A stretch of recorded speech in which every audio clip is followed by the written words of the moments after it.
Ageing factor. இப்போது நம்ம கல்யாணம் பண்ணிட்டு வரும்போது ஒரு பையன் பொண்ணு 2 பேரும் அழகாக இருப்பாங்க. பட் ஏஜ் ஆக ஆக ஹஸ்பண்டை விட ஒய்ஃப் ஏஜ் ஆன மாதிரி இருப்பாங்க, ஓவர் வெயிட்டடாக இருப்பாங்க. அது எப்படி நினைக்கிறீங்க இதை எஃபெக்ட் பண்ணுறது? இது எஸ்பெஷலி மெயினாக வந்து சைல்ட் பர்த்.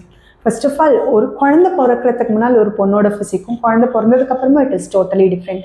அதனால தான் நம்ம பெரியவங்க சொல்லுவாங்க, குழந்தை பிறக்கிறதுன்றது மறு ஜென்மம் அப்படின்ற மாதிரி. உங்களோட அடுத்த ஜென்மத்தில் your physique everything will be totally different. Your mental clarity, உங்களோட வே ஆஃப் திங்கிங் எல்லாமே டிஃப்ரெண்ட். உங்களோட ப்ரையாரிட்டிஸ் டிஃப்ரெண்ட் ஆகும்.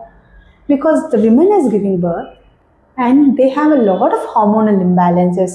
எஸ்பெஷலி ஒரு குழந்தை பிறந்ததுக்கப்புறம் அவங்கள பாடியில் இருக்க சேஞ்சஸும் அவங்க ஹார்மோனல் சேஞ்சஸும் they need a lot of rest, lot of recovery measures.